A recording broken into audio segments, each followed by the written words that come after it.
Hello and welcome to K-Wave 6 Radio. This is your host, Kirk Spencer.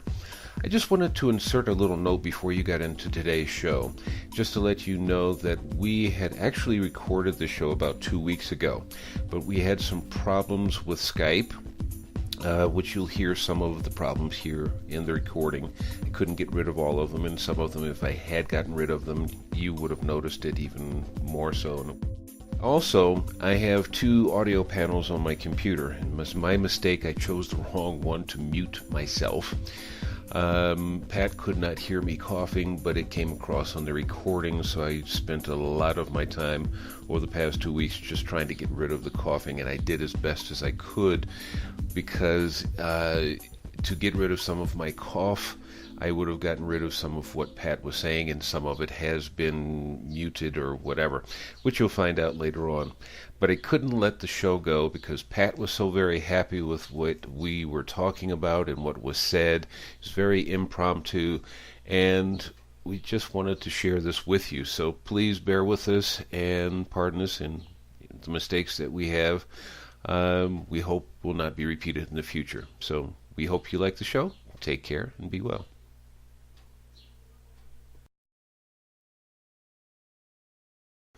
Hi, and welcome to K-Wave 6 Radio. This is Kirk Spencer. Today we're talking about from protest to proactive.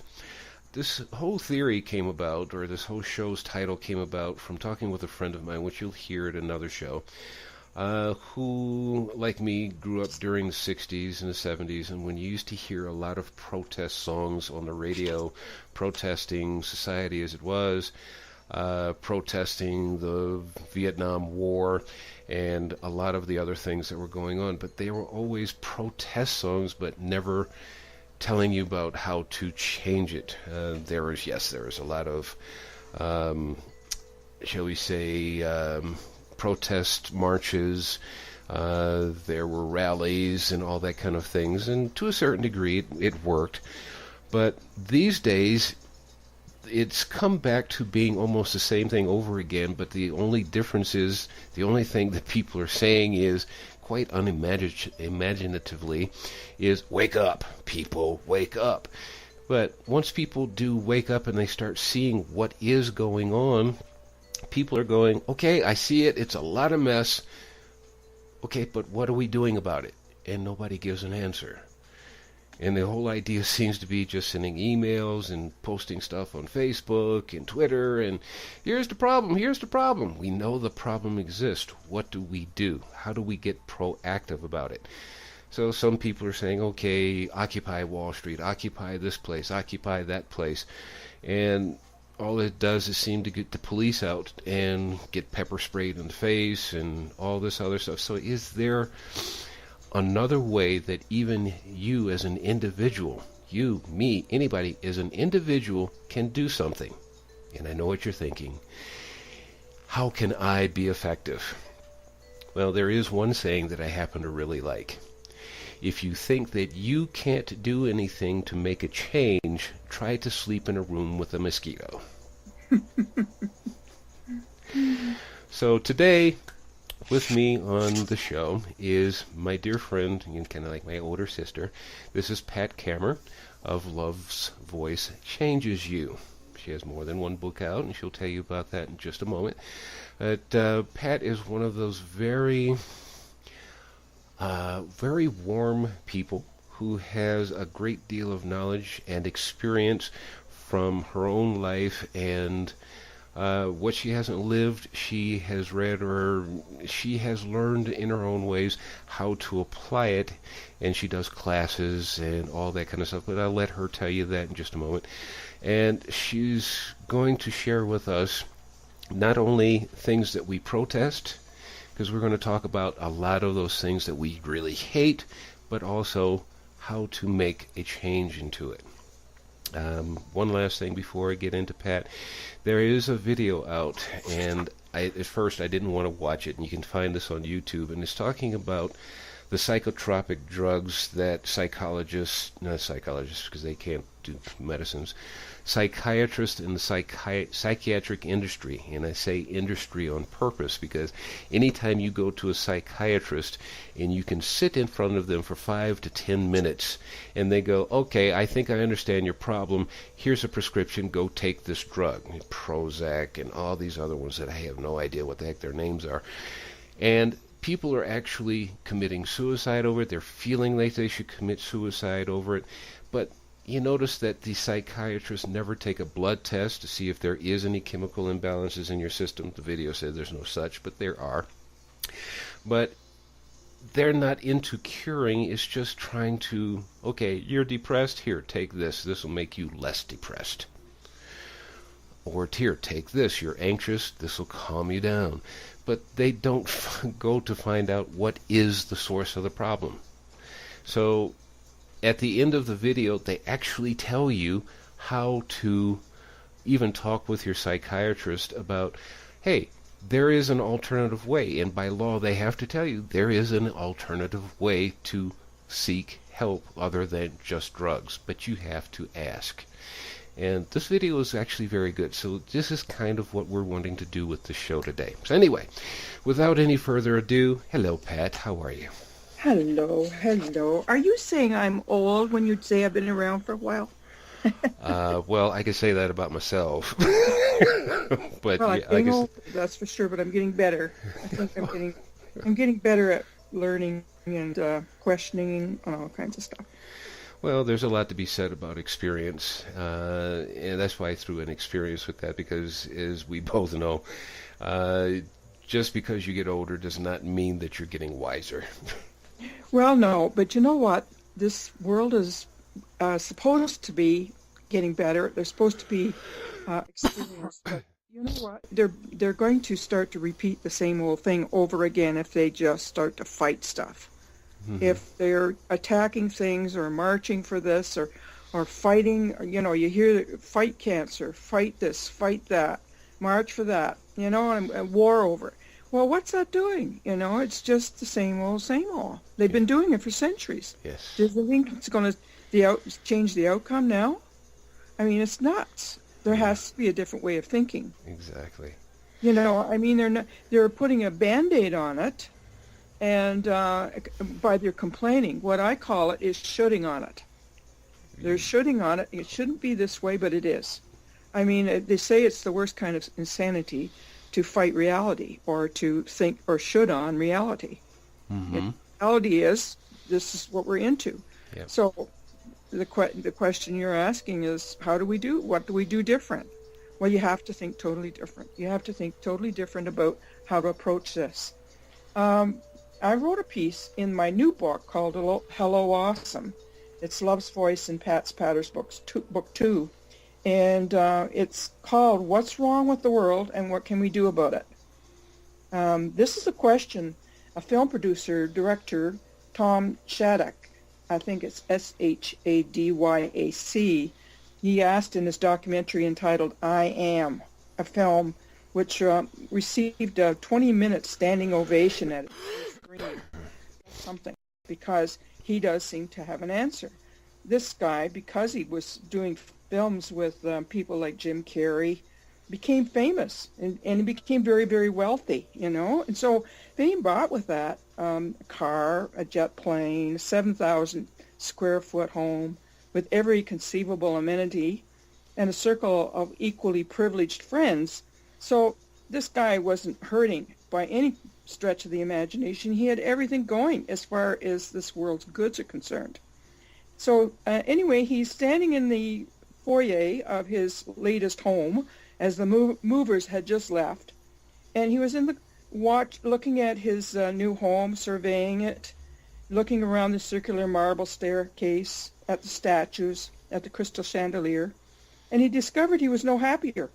Mm-hmm. In fact, he really felt more disconnected, alone and unhappy than he ever had before. And he suddenly realized a person can only drive one car at a time. They can only occupy one space at a time. And he was hit with the awareness that if someone is out of freezing rain and snow with nowhere to sleep, a small log cabin with a roaring fireplace would be more precious and a source of happiness than any luxury that he was surrounded by. Mm-hmm. So that was kind of his first awakening. And so he sat down and asked himself, what's wrong with this world? And what is wrong with the world, and what could he do about it? He got the idea then to travel the world and ask this question.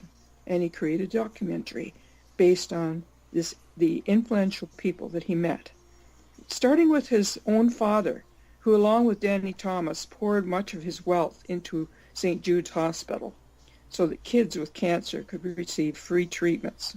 He talked to people like David Suzuki, who's a Canadian, Canadian, Yeah. Dean Wren, Lynn McTaggart, and many more. Always he posed this question, what's wrong with the world? And he would record the answers. And what he discovered was an astounding personal aha moment. He learned that he needed to pay more attention to how nature works and how indigenous cultures live in the harmony with the earth, in both nature and such cultures with man and beast. And he gathered this wisdom from the people he talked to, and how they got along with lack of refrigeration, because they would only kill what they needed in that culture because they didn't have any refrigeration, and they didn't take any more than what they needed, which was not the way he was living at the moment. He had more than what he needed. Mm-hmm. And so he learned from the observation that nature is very much a democracy. For instance, he noticed one time when he was in one particular country that there was a herd of animals in a field, and they're all grazing. And then one took notice that he needed for water. He pointed his nose in the direction to go to the watering hole. And then when 51% of the herd all pointed their nose in that direction, they immediately, in one fell swoop, all started to go that direction as a democracy. So, I mean, if we learned from the animals how to do things, we wouldn't be fighting and worrying about stuff. You see the same thing with the birds or a school of fish, where they all seem to wave in the sky or in the water in one instant. Everyone follows everyone else. There's no one fighting over the head one. They just change as one gets tired and drops off, goes to the tail end, the other one goes into the front end, right? Mm-hmm. So we can learn from nature itself how to get along in this world without fighting all the time. It's about when you should on things and say something is wrong or something is bad, needs to be changed, you are actually sending out negative vibrations. And we're all about energy and vibration. Everything in the world is energy. And interestingly enough, a couple of years ago, I was sitting in a group of women at a women's meeting. There was 40 of us in one room. And they were very studious on how this group was led. It had to be done in just a right way. And I have circles every week, and I just let spirit lead it, if you will. I start it and just let it go. But they had to have it in a particular way. And so the leader that day, who was chosen, had started it off by saying they wanted everybody to go around in a circle, and they were given a feather in their hand, and as long as they had that feather in their hand, they had the floor. They could talk as long as they wanted, then they passed it to the person next to them. Well, the question was that we were to ask ourselves, what's wrong in our world? We were to go over the things that were bothering us in the world. And I had just lost my husband just a month or two before, and I was in this group for the reason to be uplifted, if you will, and energized. Mm-hmm. When she asked that question, everybody's searching their mind about what's wrong in the world, and the energy in the room went down like a lead bullet. It was nuts. I mean, they were talking about how women are treated in other countries, children that are raped or hungry or going, starving, or all the diseases, rampages in the world. It was just mad. I mean, what one couldn't think of, they just went over what was already said, only added to it. Sounds like they were just pointing the finger instead of talking about what's wrong with the world and where it starts with me. Yeah, well, they weren't giving any answer to it. They were just pointing out, okay, the negative in the world. Well, we all know there's negative in the world. You just have to turn the news on every night, and you'll get lots of it. It's not that I have my head in the sand and don't realize what's going on in the world, but to me, that was no answer, because when your energy, and you study it, like I have studied it, I don't have all the answers, but I know this, that your energy can go on the other side of the ocean. It can go around the globe if you send. And if you send the energy of healing and see, rather than women being tortured or children starving and war in the war zones, if you start to see grass growing, flowers growing, birds singing, children playing in those places, and you send that visualization or energy to that part of the world, you're doing it a whole lot better than bringing attention to what's negative. Mm-hmm. So to me, the answer is not pointing your finger at what's wrong and marching for it and bringing more attention and more energy and more power to it, but to visualize it as you would like to see it. And that way, I think we're all going to we would change the vibration of the world, because everything is one. We're all one energy. And the more people, like, the percentage grows as the awareness grows of how your energy works. And the more people who know that, the greater we're going to have the answer for this world.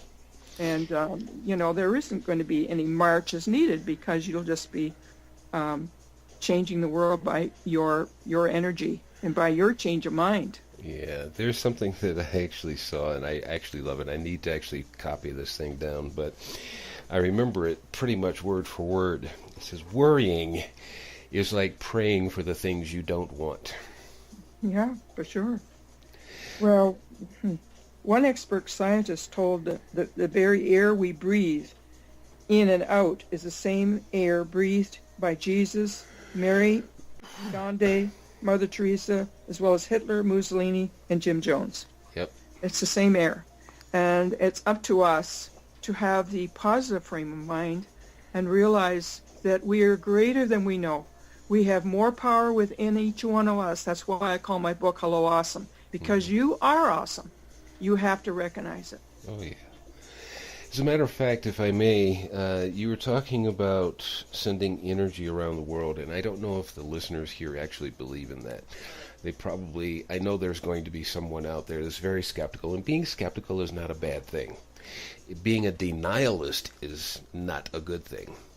And the reason why I say that now is I'm a Qigong master, and most people think of Qigong as something that you use for fighting. Well, you can use it for fighting, and you can also use it for healing. I'm not one who likes to fight, so I've always used this for healing, because I'm also a holistic therapist, as well as a martial artist. And I have sent energy literally. Matter of fact, just last week, a friend of mine up in Oregon, I live down here just outside of Mexico City, and he was complaining that his shoulder and his upper back was hurting him. And he had forgotten that I do this energy work, and I just sat here and I just concentrated what he wanted on his back and shoulder. And within 3 to 5 minutes, he moved it, and he said, wow, I don't know what that is, but that feels good. I spoke to him the next day, and he says, after you did that therapy, he says, I never had any more pain in my shoulder, and it's still not coming back. And I said, that's what you wanted, isn't it? And he said, yeah. I've done this for people when I lived in Chicago, for somebody I knew in Singapore. Same thing. It is something that, as Pat has been telling you, is something that you can control with your thoughts. As a matter of fact, that is pretty much the only real way to do it. Because first you have to think about it. Even if it comes down to a battery, you had to think about the battery, how to create it. If you want to do a generator, you had to think about the generator and how it's going to work and how much it's going to put out, so on and so forth. This is energy, and you, as a human being, have the ability. This is not something that's just a Some people used to say, well, you're blessed and you have been given gift by Creator and so on and so forth. This is something each and every one of us has the ability to do. This is what Pat is talking about when she says everything is energy. Nikola Tesla says, if you want to understand the universe, think of it as in energy and in frequency. Well, Kurt, you may have quite a few people online who really doubt this. But when you really think of it, in the 15th century, people accepted the fact that the world was flat. It took them a long time before they would accept the fact that the world was round and they wouldn't fall off if they went far enough east or west. And, they laughed at anybody who said that the world was not flat. Mm-hmm. And it wasn't very long ago that they would laugh at anything a holistic medicine. Oh, yeah. It was not long ago they didn't even know what the word Reiki was or reflexology or any of those things. You had to explain it to everybody. Mm-hmm. There's a shift happening in the world. There is a new awareness. And, okay, I like to go where people are, and usually there's intelligent people on the line listening. If they rub their hands together, there's heat there. Mm-hmm. You feel it. Well, where did the heat come from? How did it get in your body? Where did you get your breath from? The doctor didn't give it to you. Your mother didn't give it to you. Where did it come from? Where did your life come from? And where does it go when it leaves your body, this heat? And if they know their law of physics, there is no end to energy. It has no beginning. It has no ending. Mm-hmm. It's like infinity. And so there is no death, really. There's a death to the flesh, the body that holds the spirit within us. There's a death to that, but there isn't a death to who we really are. And so that is the part we're appealing to. We're appealing to the higher nature of each person that's listening into this show. We're appealing to your common sense. And as soon as you get it, you start to realize that you are energy and that you have this ability to send this energy around the globe and even out into the atmosphere. You stop fearing so much. You stop fearing death. You stop fearing tomorrow because there is no time even. And you start to look at life differently. What can I do about it? It's right inside of you. It's not outside of you. We only believe what we see and hear and touch on the outside world. But that isn't the reality. The reality is inside you. The energy that's inside of you is what's real and everlasting. Mm-hmm. Let me ask you a question, because I came across this again just recently. And I don't want to get into talking about again just right at the moment. But you mentioned time. And I know quite a few of us have heard the expression, time is a river. But what I heard, and it reminded me of something I already knew, which is time is a river, but what most people don't understand is time is a river that it goes in circles, or it goes in a circle. Everything does. Everything. You look at the drain, the water going down the drain. It goes in a circle.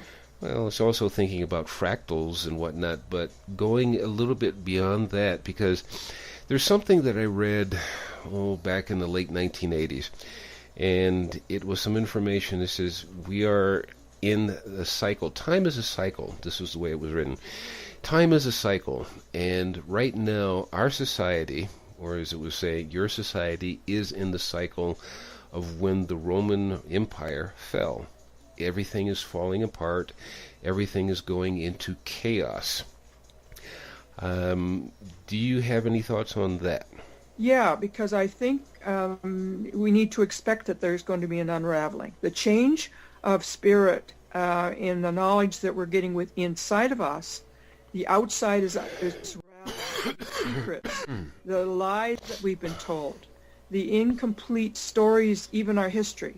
If you look at everything, it's touching everything. The governments, of course, we already knew that they were a little bit shady, but it's all coming out, and we're seeing it for sure, what's happening. It's being told, because now we've got the advent of social media. We've got computers. We have things now in this day and age we never had before in our life, in any age, so that it goes around in somebody gets shot or something and it's around the world, the blood isn't even dried, for goodness sakes. It's on the internet. Mm-hmm. Somebody's, Skyped it to somebody or emailed it. Mm-hmm. Anyway, it's unraveling education.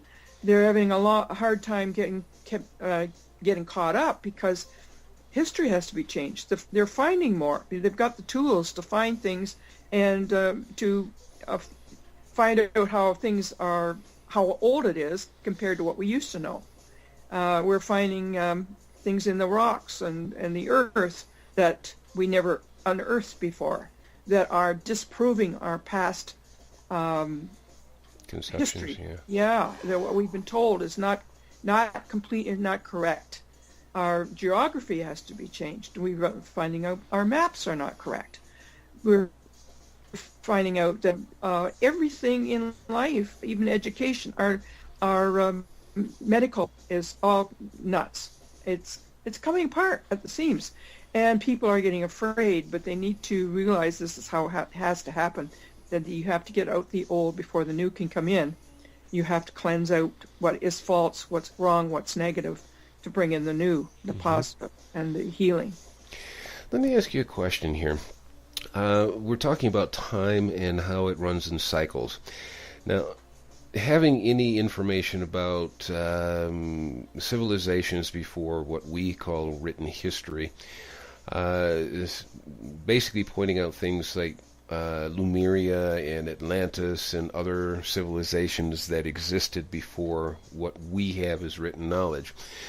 I don't know how much you know about this, whether it's written or something that you know deep within your own soul, but I have this distinct feeling, and some of what I've read actually justifies this distinct feeling of mine, that those civilizations, Atlantis, Lemuria, and other places, they went through a cycle of, greatness, and their civilization started crumbling and falling apart. And this was just before their, if you want to use the word deluge, could be, I'm going to ask you this question, do you think that it could be along the same lines? Well, if you, funny you should mention that, because I'm going to be going to something this weekend on Lemuria that's channeled information. I don't know what I really believe, because the past is not here. There's no one can tell you. There's no movies taken of it so that you can say, okay, this is for sure because I saw it. You're only going by other people's stories on things, whether it's true or whether it isn't. What I've learned in my travels is there's only two emotions, love and fear. And everything is about love. And people get into trouble when they allow the ego to drive them. And any civilization goes awry when the ego is running it. And government is one great big ego. And there's a whole lot of egos running government that are fighting each other for power. It's all about power. Yep. And if we were a democracy like animals are, like I mentioned to you before, and we went by an inner drive of the love for water, and we all went to it when everybody was in agreement, there would be no fighting. There would be no vying for power and to get ahead of the pack. But we have forgotten how to do that. We let our egos run us, and we get into a fear if we're not ahead of everyone else, and that's where we all get into trouble. So, this unless we realize who we all are as spiritual beings connected to God, and this has got nothing to do with religion. It's a fact. We are a part of the energy, which is God. And you can turn that backwards and call it DOG if you want. I don't care what you call God. It's an energy, and we're all a part of it. And as soon as you think you're not, and that you're alone, and you have to fix this world, and you got to do it yourself, you get afraid. And so everybody's vying for power because of that. Get them before they get me, right? Yep. And so, and this population right now, we're destined to go into the same thing unless we who know better spread the light and they get to realize who they really are, and that will end wars, that will bring peace, and that will bring love. It won't be outside of us, it will be inside of us. From what I've learned about time, I agree with you, everything's a circle. I really do. Everything is. Every cell in our body's a circle. Mm-hmm. Every thought, everything that goes out from us comes back to us in like manner and in like strength. And except when you think of time as linear, a past, a present, and a future. And then when you think of that, you're going to make stories up, especially when it's your own personal past. You had this happen, you had that happen. This was a good thing, that was a bad thing. So you get into duality thinking. And you only think of it from this point of view in the present moment about the past, and you make stories about it because you were much younger then, or whatever. It's most of the things that happened when we were children, or when we first got married, or whatever. This was wrong, that was wrong, and da-da-da-da-da-da. So we make stories up, and we have grievances, and that's what gets us into a lot of trouble as far as our own bodies are concerned. So, and then you try to anticipate what the future is going to be, if it's going to be like our past, so we get into fear about that. And the only safe place, and the only place that's real, is in the present moment. And I like to think of time as being holographic. It's vertical. It's not horizontal. Mm-hmm. And when you think of that way, fear goes out the window, because right this minute I'm sitting here talking to you and I'm perfectly fine. Uh-huh. You know? Let me ask you this real quick. Explain what you mean about vertical versus horizontal. Well, it means that you've got lots of lifetimes, and whether you believe in reincarnation or not, it's like you've been every gender, everything that could possibly happen to you or with you or from you has happened, so that you've learned everything as a soul. And it's holographic. It's like a vertical spiral, if you will, where all lifetimes are happening simultaneously. In other words, so, a fractal. Yeah, and we're just happy to be aware of this very second that we're talking with each other, and the people who are listening are hearing it at this moment. So mm-hmm. This is the only moment that's really real for them. The past is gone. The only truth about it is not here, and the future's not here either. But holographically, everything is happening simultaneously in this second. You have me smiling, which you know what that means. I don't know. You're either making fun of me or you're agreeing with me. No, I'm agreeing. I'm smiling. Okay. If I'm making fun of you, I'm laughing. But no, either that or I'm laughing with you, which is not making fun of you. But, okay. I wouldn't do that anyway. Doesn't matter if you did. You know what? It doesn't matter. Yeah, it doesn't. No, it doesn't really. If everybody who's listening think I'm really out to lunch, I'm nuts. Or maybe I have something going here. Doesn't really matter to me, because I'm not the author of this or the sponsor of it. I get my information from a higher place. Yeah, exactly. They fight with that if they want to. Yeah, and that's why I was talking about it earlier in the show when I was introducing you. It's just through experience. And I know you well enough to know that it is through experience that you give this information, which is why I invited you to be on this show, and again from last year. I'm laughing actually, or smiling actually, because I'm thinking about the old thing when I used to give metaphysical seminars, is that, and I've alluded to it earlier in the show, which was there's nothing that I or anybody can teach you that's new. We can only remind you of things that you had forgotten. That's what you're talking about when you're saying you've learned it as a soul. You just needed to remember it in this lifetime. Mm-hmm. So yeah, when the truth is in you, and when the truth meets the truth, they become buddies. Yeah, and for those of you who are listening, this is where you come up with that, and I know you've heard this expression one way or another, is what we call the aha moment. I knew that, and you don't know where you knew it from. Yep, exactly. Exactly. Yeah, and it's getting to the root, and that's why we'll never get our answers. We'll never get the answers out there, because there's too many opinions. Yep. Too many opinions. There's too many labels. We are not a label. We may belong to a church, and it has a label. Mm-hmm. And if your label doesn't agree with my label, then we're at odds with one another. Mm-hmm. Well, I don't join that. If you're looking at things from your point of view and you see it the way you see it, I don't make you wrong. You see it. There's no way I'm going to change your mind. All right, there's something we're going to get back into. I have a couple of topics I want to ask Pat to actually give us some information on what she believes on this. But we're first going to take a little break, so please stay with us, and we'll be right back with my guest, Pat Kammer of Love's Voice Changes You, and what's the other book title? Hello, Awesome. There you go. We'll be right back. Stay with us.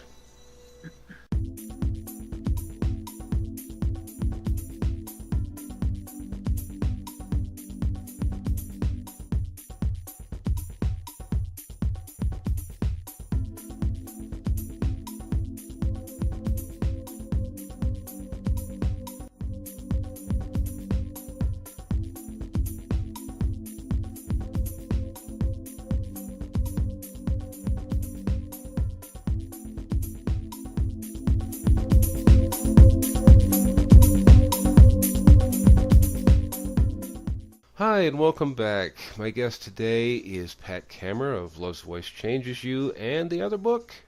Hello, Awesome. There you go. Hello, Awesome, people that are listening. We left off talking about energy and talking about memories, the soul, and how time and all this stuff exists. I'm going to come back and actually I had written down 3 things, but I'm not going to do it in the order that I came up with. I want to start with, because we left off with life as a hologram and we're living it vertically and as a fractal. And there's something that actually I heard George Carlin talking about it, and I had already thought about this a long time ago, but it was nice to hear George Carlin because he always has a comedic way of putting it. Time is, we're always living in either the present, we live in the present, but the present is fleeting in the way that he put it. Okay, and I'm going to put it the way that he put it, and then Pat, you can make your comments on it from there. Says we cannot talk about the past, and living in the past is what depression is, because we're always thinking about, oh man, I shouldn't have done that, and oh, I wish I had done that, and you get depressed because you're always thinking about what could have been and what I should have done. That's depression. Anxiety is just the opposite, is thinking about, God, I got to do this, and if I don't do that, this is going to happen, and that's going to happen. We're always thinking about the negative. That is the anxiety. When we're talking about living right now, you have this moment and the immediate future. Because you say, if I want it right now, he puts it in his comedic role. He says, what time is it? What time is it now, or when you asked me? So true. Yeah, okay. But time is just a way to measure, in our case, what time does the sun rise, what time does the sun fall, so on and so forth. And if you actually think about it literally, what time do we rotate around to the sun, and what time do we rotate away from the sun? So, okay, putting it in that literal sense, but nonetheless, you have the moment you're in right now. And, well, Pat, I'm going to let you elaborate on it from there.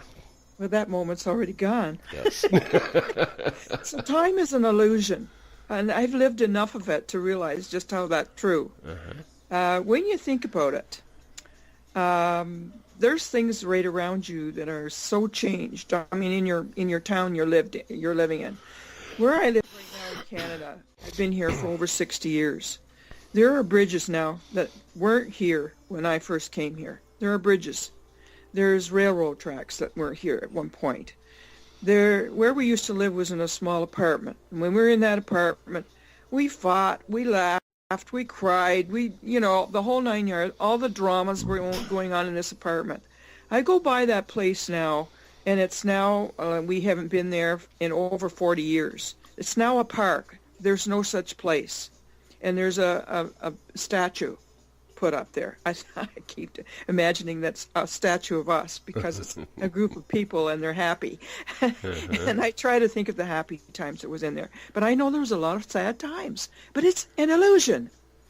And if you want to take your moments that you're living right now and live them in a drama, you will be thinking about them maybe or not a week or two later, and you'll think, what was that about? The crap you were going through, the arguments you had. You don't even remember what it was about. Yep. So I find, thinking the way I think about time, I live in the moment. I have a joy in the moment. I sure plan for the future, but I leave it very flexible, and I leave it in God's hands. I say, this is what I want. This is what I do.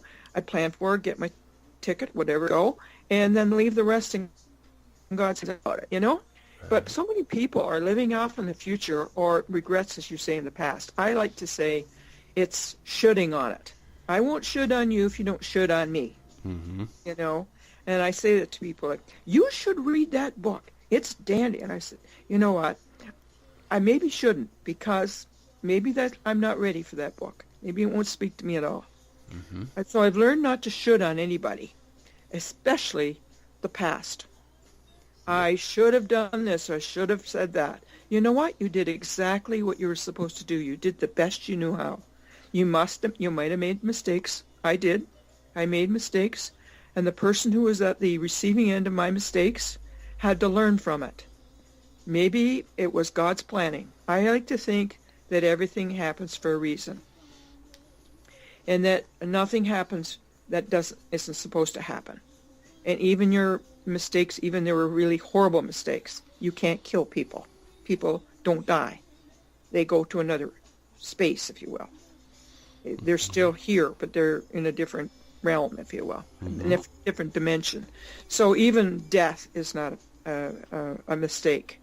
So if you let your mistakes go and you live only in joy and not in regrets, and you let your grievances go, because I'll tell you something, there is more cancer caused by grievances than anything external. I believe that with all my heart, because everyone has cancer cells, and the experts don't seem to know what causes the cancer to clump together, the cancer cells, and become cancerous. I believe it's a grievance that you can't forgive, that should on somebody else. They should have been different, and they weren't. Instead of getting the lesson from that person, and I see people who are maybe negative in your life as the ones who are your greatest teacher. And if you don't appreciate that, you will should on it, and you will have grievances, and you will hurt yourself. Because what goes out will come back, just like you say, it's a circle.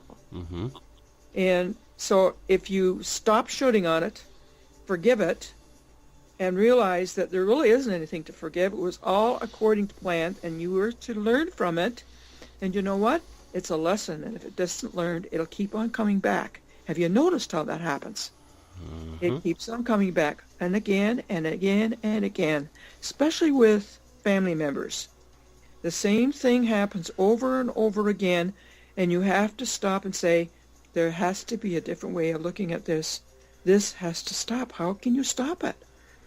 By asking, how can I look at this differently? How can I see this different? How can I react to it different?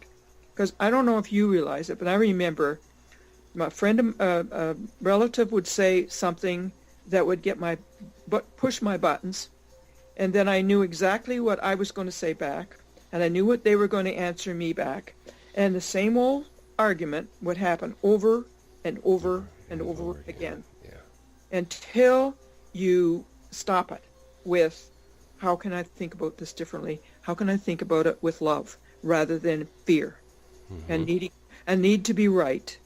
If you need to be right and make the other person wrong, you're both going to end up in anger, and it'll keep on coming around until you finally get it. Yeah, that's how I look at it.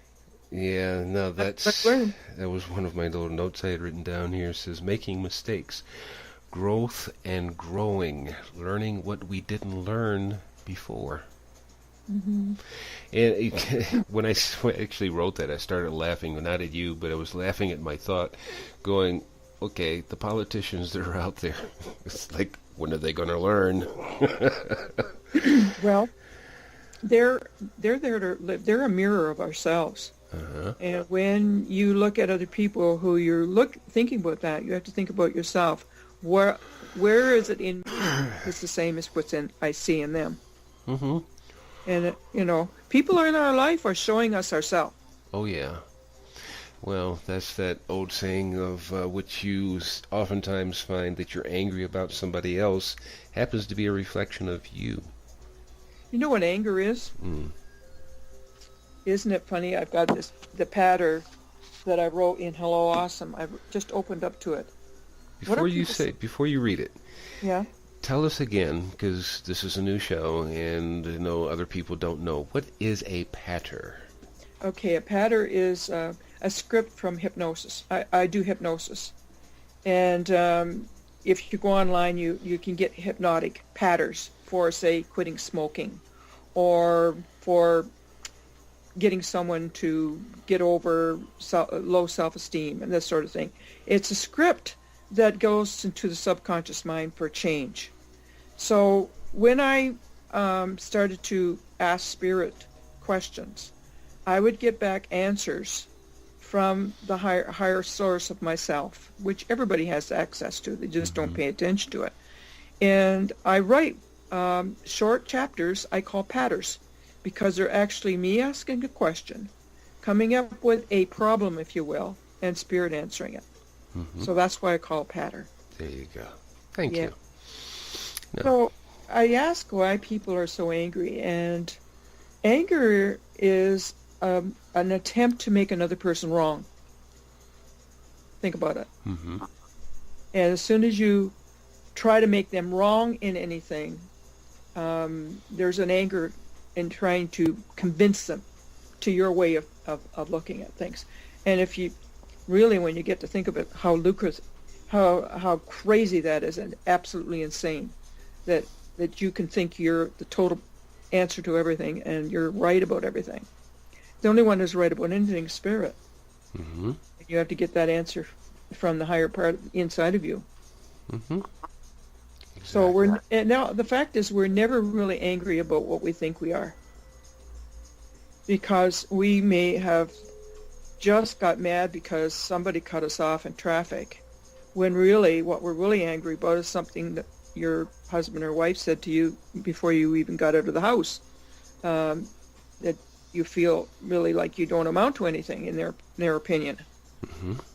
Or you burnt your toast or whatever. So it's not about the person who cut you off. It's more about, because when you're feeling really good about yourself, you got on a diet and you're losing weight and you're really positive of yourself, you're feeling really fantastic, no matter who cut you off. Yep. You wouldn't be angry. I don't get angry very often. No. I really don't. Let me see. There's something else. Oh, yeah. You mentioned this a little bit earlier, and you're talking about cancer, and there's a nice little saying with this, where it says, growing for the sake of growth is the ideology of cancer. The whole idea behind this expression, growing for the sake of growth is the ideology of a cancer cell, is that, yeah, I got the money, I've got all this, and matter of fact, there's another guy, and I don't remember his name, he got rid of the boat, the house, and the cars, and all that, and he gave it away to charity, and he is now traveling around the world and helping those people who need the help. I would assume that he's taking the money and giving it to these communities.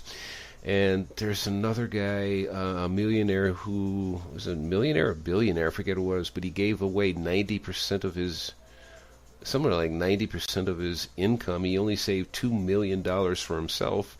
Oh my goodness. And just $2 million? Yeah, just $2 million. Well, I don't know if he still owns the company or whatever he has, but he saved that. I would imagine it's just for, his expenses, whatever. for business expenses, kind of like the owner of Costco. He owns it, and Costco's all over the, well, I wouldn't say all over the world, but I know it's all over the Americas. We've got one down here in Mexico, or more than one, but we've got one in Mexico City, or at least one. And the man only takes home a salary of $300,000 a year because the business pays for everything else. And he gives his employees a higher rate than what Sam's Club and all the rest of these guys do. Mm-hmm. And it's just how much is enough, and then how much is too much. So if you're just growing and you're building these houses 7,000 square feet for two people, why? Well, the thing is, we have everything we need. If you have the right attitude and your energy, and spirit is energy, I like to think I can just visit Spirit's mall, if you will, without any checkout. Mm-hmm. And I want something, and I'll say, this is what I want, and if it's in my highest good and best interest, I'm expecting a please, thank you very much. Mm-hmm. And it's like going over and turning a tap. Somehow it's there. I know that sounds crazy for most people who are probably listening. Yeah, right, you don't pay my rent or whatever. But you know what? We're looked after. I mean, usually, I've never been without, even when I was without.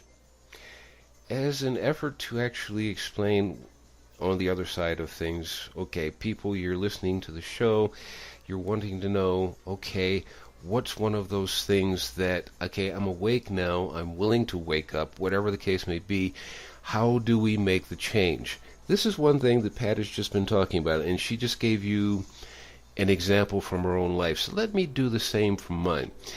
I grew up in the United States, as you couldn't tell by my accent. And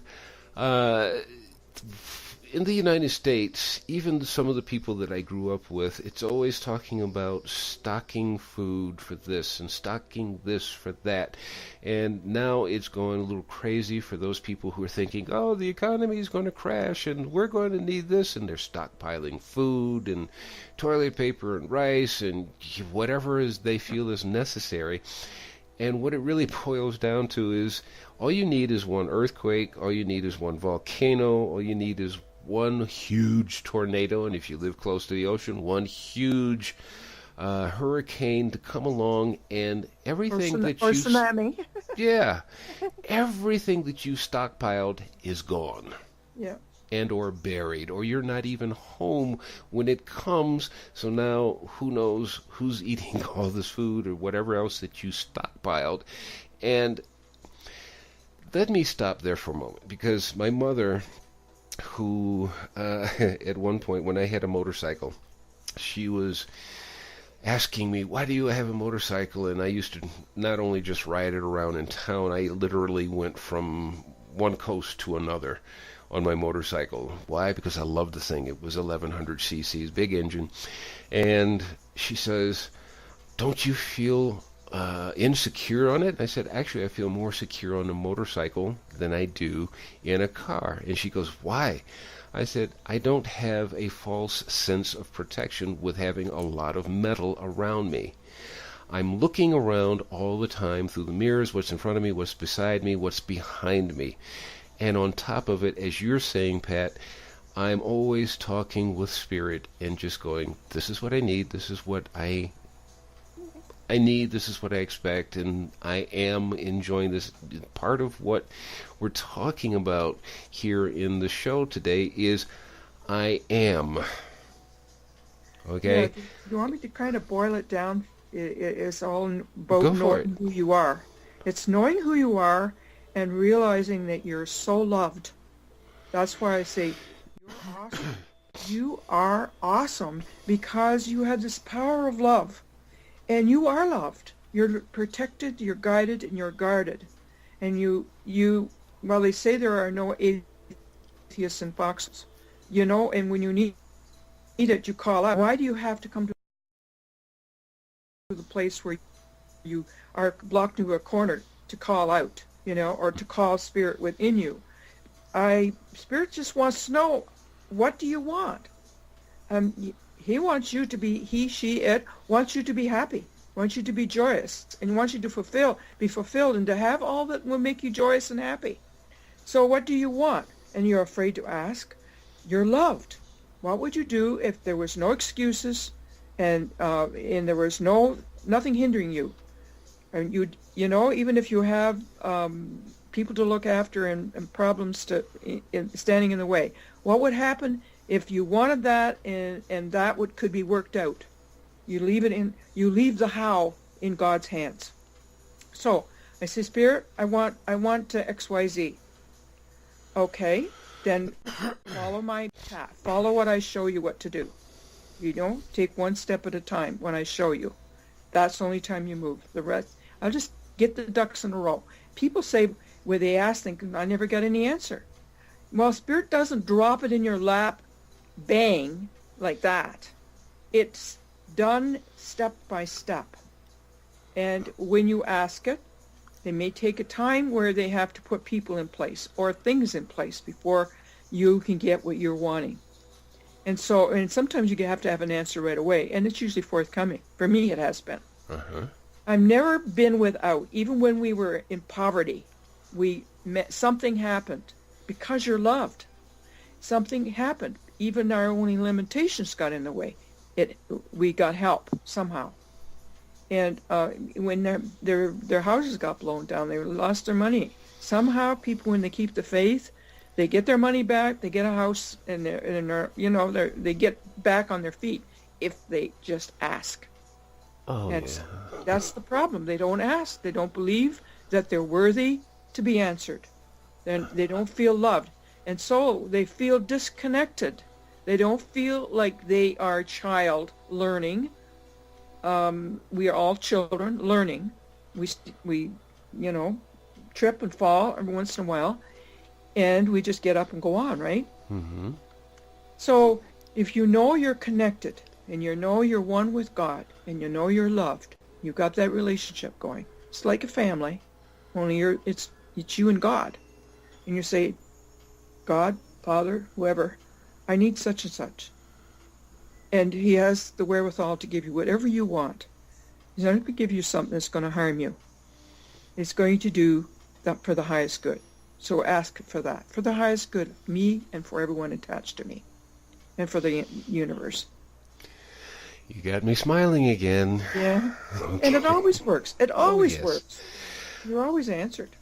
Let me give you my experiences, actually, and I'm going to actually give you, the listener, some experiences that I had while I was hitchhiking around the United States not too awfully long ago.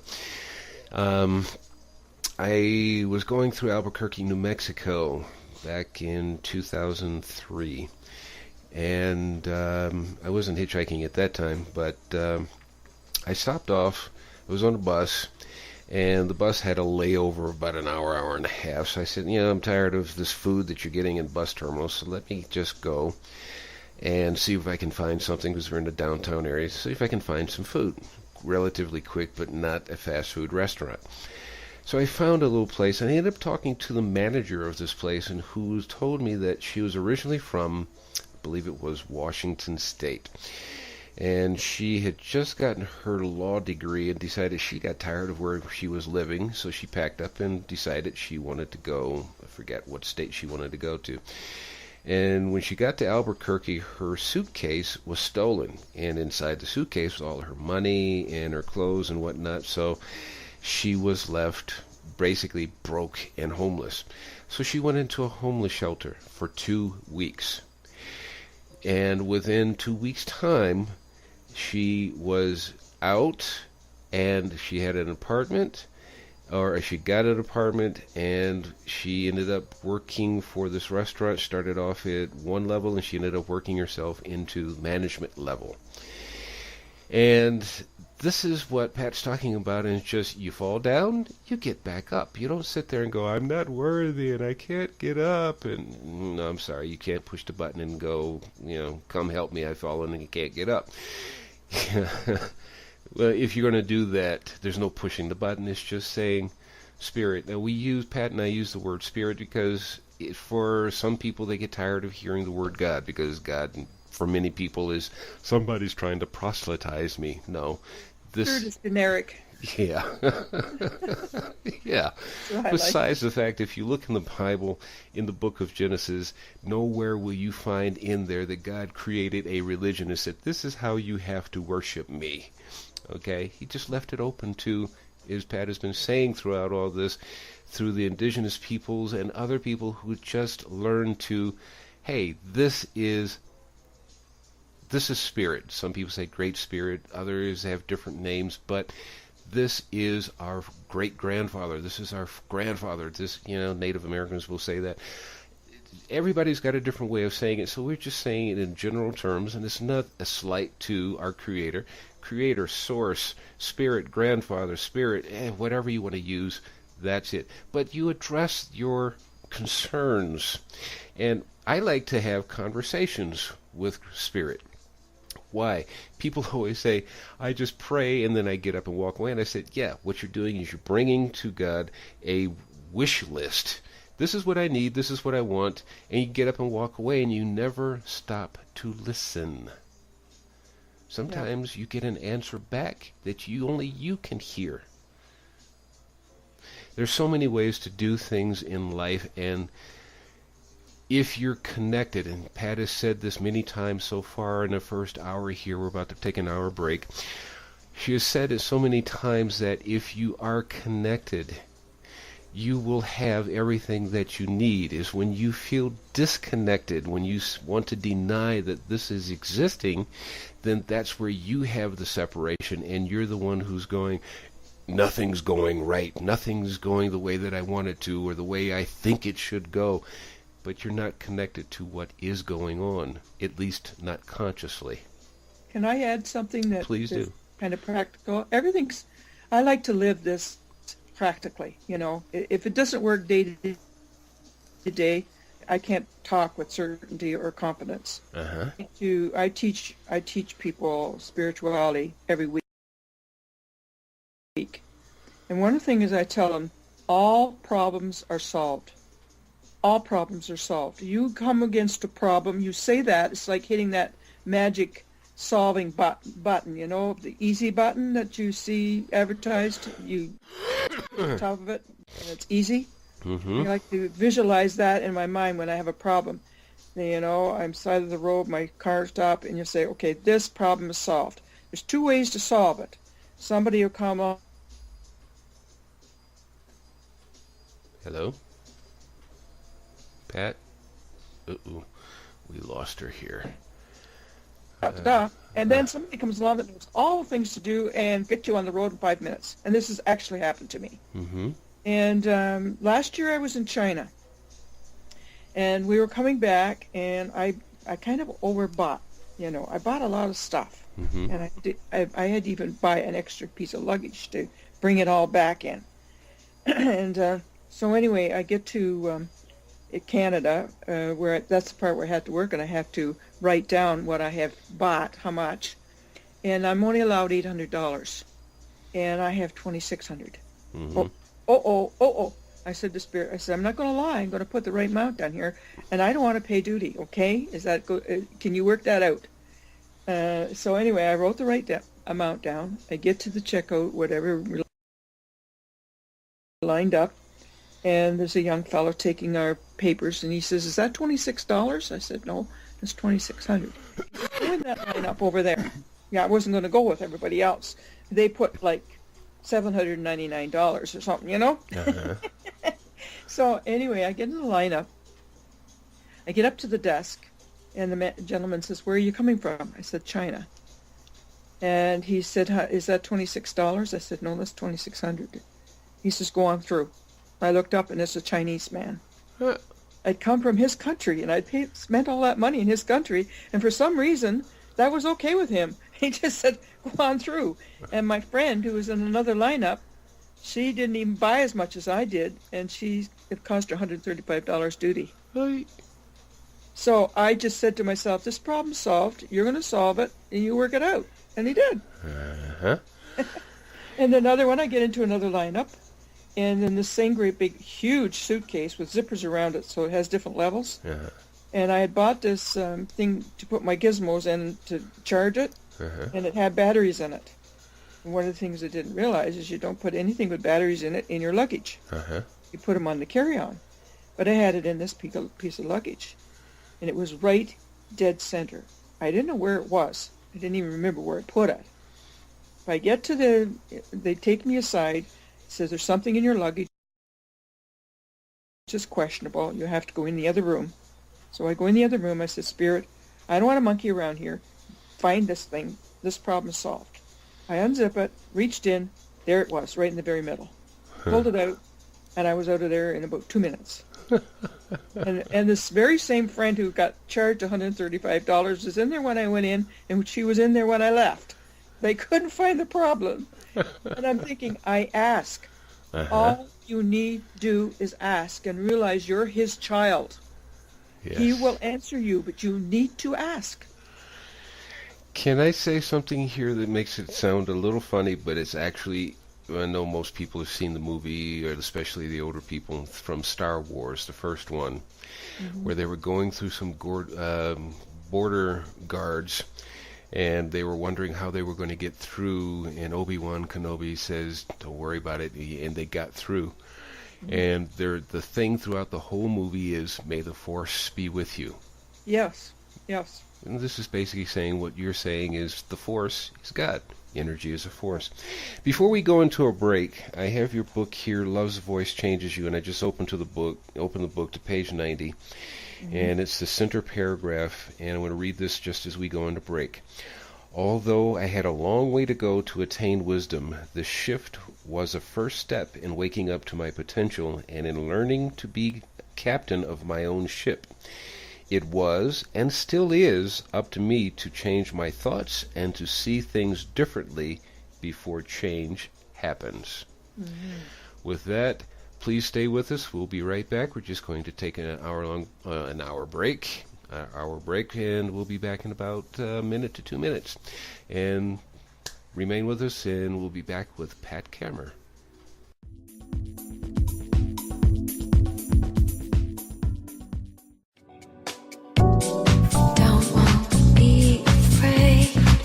Do you need a website or a webmaster for your business or hobby, a wordsmith for a research project, or for a script, an article, or even a language translator? Do you need an audio or visual project created or edited? Contact K-Wave 6 Productions at www.kwave6productions.tk for all of your website, writing, and audio and visual needs. Our rates are competitive and our services are excellent. That's K-Wave 6 Productions at www.kwave6productions.tk or email us at info@kwave6productions.tk.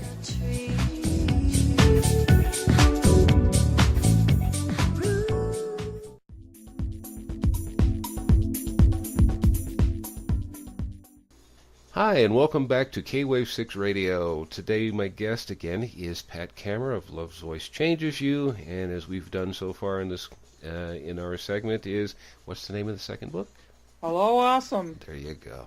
You know what? You don't remember that? You don't feel awesome enough. No, I do, but it's just I like to have you saying it. I think you say it better than I do. Oh, I see. Okay. Okay, hello, awesome, but yeah, anyway. Anyway, Pat and I started into a conversation during the break, and we both decided, better off just saying this on air. But we were talking about how, even before the break, how to actually make things work in your life. So this is part of the solutions that we're talking about, or being proactive. I was telling her, I said, every day I get up and I say, this is what I want for the day, and this is what I'm willing to participate in, and I'm always willing to participate in the day because I don't treat, in my own words, I don't treat our Creator like a genie in the bottle, which is, I want this, I want that, and I expect to get it, and, okay, you get your 3 wishes for the day and you're done. No, it's something that sometimes you just have to be a participant in it. Now, I used to say, I used to give an example when I was doing metaphysical seminars, that if you're without a job, You just don't get up and you pray and go, okay, I want a job, then get up and turn on the TV and watch Oprah and then whatever else is daytime TV. You get up and you go out and you get a job. And a friend of mine at that time told me, says, well, at one point, a friend of mine and I were talking, she was talking about her friend. She says, a friend of mine and I were talking about, we need $5,000 just to get something started. And they were at her house, and they were just sipping on wine, looking TV or listening to music, whatever it was. And somebody came up and rang the doorbell. She went to the doorbell, went to the door and answered it. And somebody, in making a longer story short, gave her $5,000 because they felt impressed to do so. And these people did not, or this person did not know this person, maybe not, at least not as a friend.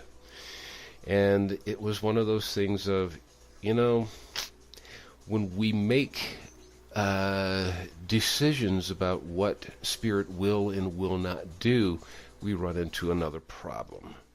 Because if we're saying that Creator created everything that we know and things that we don't know, but saying, well, he or she, whatever you call Spirit, won't do this, or Spirit won't do that, or God won't do this, and God does it like that, then you're limiting someone who created you into the box that you've created. And I'm quite sure you don't like it when somebody puts you into a box and going, well, this person is that way and this person is that way, and you're going, I'm not that way.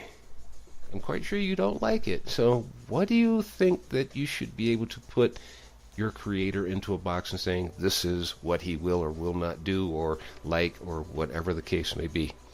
So with that, I'm going to stop. And Pat, you want to take it from there? Well, it sounds pretty incredible when you say they wanted money for a business and someone knocks at the door. It's like plunk, it's down on your lap. That isn't usually the way things happen. Mm-hmm. I mean, you want to go into business. That's an idea you got in your head. Is that a powerful desire that would thrill your heart, that's inside of you? Well, you have to realize that whenever you got a dream inside of you and it's really wanting to get outside of you, that's usually put there by Spirit. Mm-hmm. When it's that one, it's going to really do a good thing for you. But there's a time element there. There might be, you might have a place all lined up where you want to put this business. Mm-hmm. And then the door closes on it. Bang. It's not, it's not going to happen.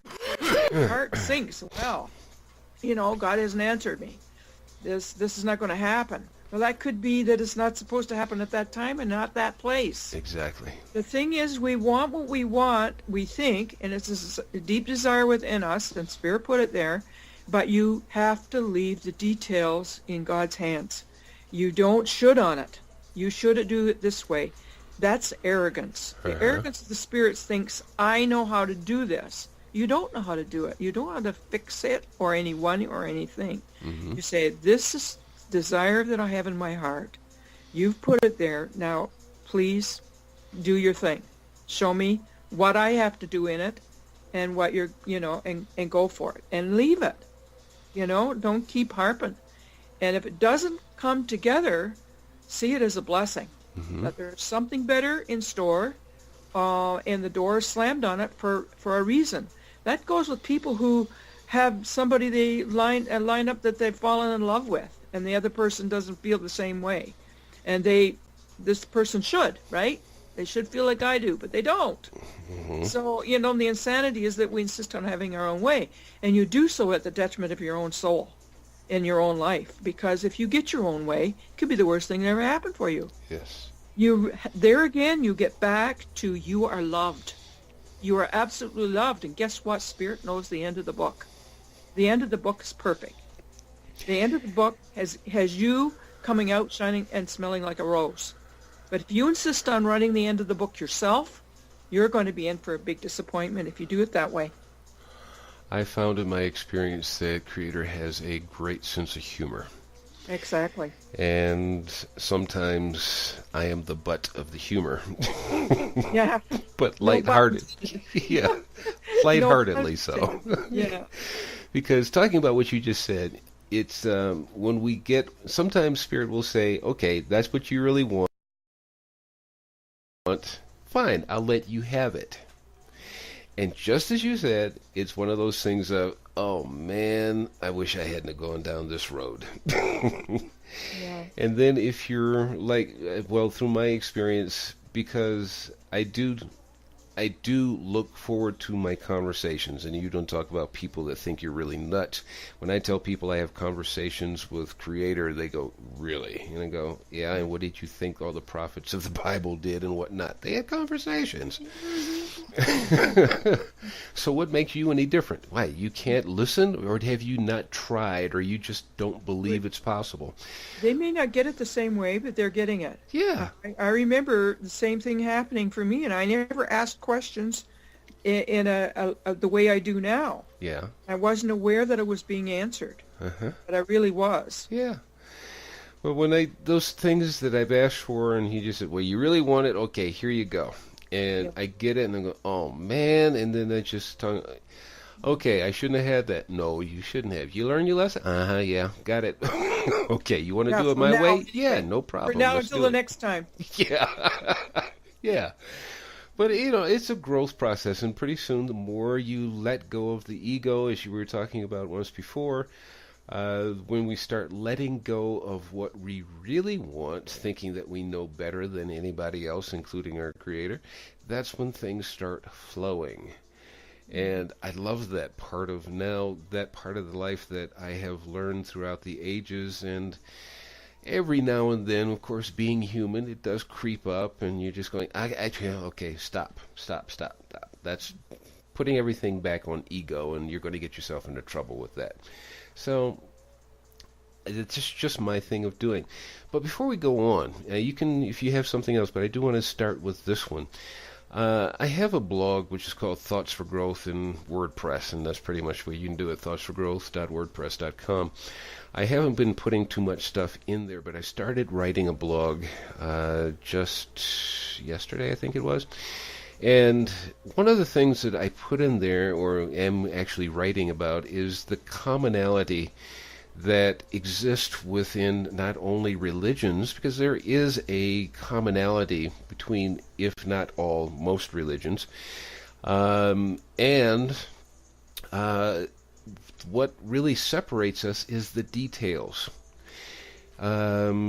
We worship on this day, or we worship on that day, and we believe this, and you don't believe that, so you're not good, and you're not going to heaven, and we got the truth. That's and brainwashing. That's the brainwashing you got from the time you were born. Yeah, but I'm just focusing on the details, because the details is what separates us.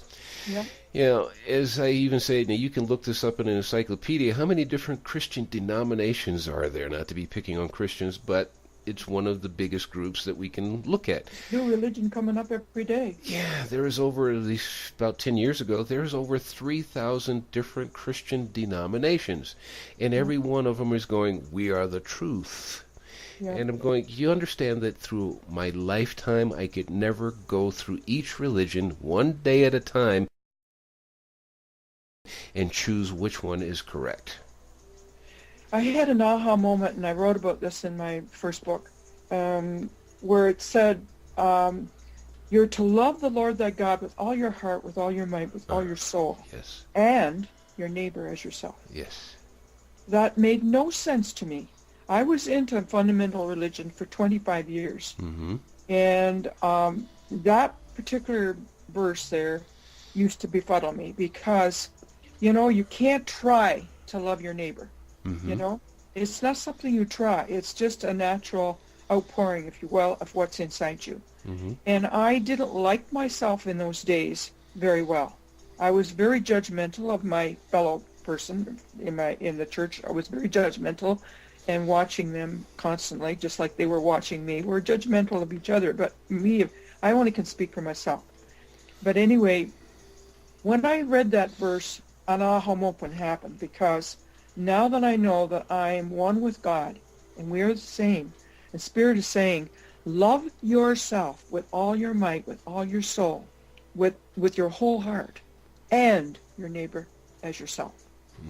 That made sense to me. But we've been taught, in my particular denomination, we were taught we needed a Savior outside of ourselves to save us from the bad things we've done, or the wrong things we are doing. And Spirit is saying, no, no, no, you're my children. You are little children trying to get it right. You stumble, you fall, you get up and wipe yourself up, and you go on. You learn. You're not bad. You're doing the best you know how with the knowledge that you have at the moment. You're not going to get it in this lifetime. Not everything. You're children. So why do you need to be punished forever in everlasting hell? And who's going to say how good you have to be anywhere else other than in a hell? Hell is a place and a state in this moment. Hell is your life today. And so is heaven. In your choice of the way you're going to live and how you're going to look at yourself as being loved and loved is going to be heaven. If you think you're deserving of hell and undeserving of anything good or love, you are going to be in a hell of your own choosing. It's never a judgment from God. It's our own way of looking at life. We are energy. We are a vibration. And vibration is what draws things to us, not a good or a bad, or that we're being punished. We think when something bad happens, we're being punished. No, no, no. You look at your life. What is happening in your life right now that you're not forgiving? What is it that you're building up in yourself that you need to look at differently? Why are you feeling so bad about yourself? And so suddenly there's a cloud over your head, and you're allowing this stuff to come into you. You're the scriptwriter. You're the producer of your own life. You're never judged by Spirit. Spirit loves. End of story. Loves you, and you are to love yourself and your fellow man. And everybody gets the gospel of oneness. We would not have any problems with, I can't even remember the title of the show that you're having, but we wouldn't have any problem with the rest of the world, because the rest of the world would get on board gradually because of love. Yeah. Yeah, you got me thinking about, it's been a long time since I actually read the New Testament, but I think it's 1 Corinthians 13 where it talks about love is and what love isn't. Yeah. But it talks about it more in the positive, because if you're actually wanting your life to be positive, you have to think in positive thoughts, not negative thoughts. It's kind of like what we were talking about before. Worrying is like praying for the things you don't want. So what do you want to do? You always think about the positive things in life. And the biggest thing that I learned along the way, just as you did, which was what love really is. Love isn't always just a feeling. It's not always a feeling, and hear that. It's not always a feeling. What it is, for me at least, is acceptance. I accept Pat for who Pat is, not who I want Pat to be. This is Pat. This is a person that I call proudly my sister. And I adopted her as my sister. I adopted Pat as my sister because, why? She is a very wonderful, sweet person. Does that mean she's exactly like me? No. No, she's not exactly like me. I'm not exactly like her. And we're not trying to change each other. It is we accept each other just as we want to be accepted. We want to accept ourselves. If you can't accept yourself, how are you going to accept someone else? So first you have to love yourself. Accept yourself, then you can love and or accept the other person. Accept them for who they and what they are. They're going through some times and trials and learning things or remembering things, if you prefer, just as you are, just as each and every one of us is. That's my way of explaining love your neighbor as yourself. And I don't mean just your next door neighbor, the person that lives next door to you. The neighbor is the person that's standing next to you at the bus stop or in the subway, or the person that's sitting in the next car over. Whatever. That's your neighbor. There is a verse in the Bible that talks about it's easy to love the lovable. Mm-hmm. It's more of a challenge to love that one that isn't lovable. Yep. And I know there's some listeners who have button pushers in your life. I have to relate to something that just happened to me not long ago. And that was, I really don't have, I'm not in odds with anyone that I could think of, but I had someone that was fairly close to me who did something that was inappropriate and it brought a lot of grief to another loved one. And I had to face this person on a regular basis. And I said, Spirit, I am having a problem with this person. I really want to love this person, but I am really, really at odds with myself over it because of what this one has done. And anyway, when the Spirit says, just allow. You ever know the word? You can't conjure it up. You can't try to do anything. You allow when it's Spirit doing things. So when I was in their presence, I said, okay, Spirit, here we go. I went up to them, I put my arms around them, and there it was. It was there. Genuine and certain. Mm-hmm. It was love. Yeah. It was, in my case, a feeling of not being separate from them, but being one with them. And it was magical. It really was. Mm-hmm. And so I put that out there because, I'm practical. You have to live this. This has to be lived. It has to make a difference in your life. Yeah. Or you might just well put it in the garbage. Mm-hmm. And so if you have a button pusher, you want to look at them different, and you've got, you're at odds or you have some grievance against them, you say, Spirit, I'm wanting to allow you to love through me. Yeah. And the love has been there ever since. As I've done in the past, I've told people, you're angry at me, they say, and I go, no. Or you hate me. No. I hate what you did. That doesn't mean that I hate you. You're just an individual. You did something that I don't like, but that has nothing to do with you as an individual. Well, in this particular case, this person has a mental problem who is a constant problem to people I love. Mm-hmm. And so it's ongoing. And so it needed to be resolved so that I wouldn't have this grievance building up in me. Because you can do yourself harm. Yes. Not just the other person.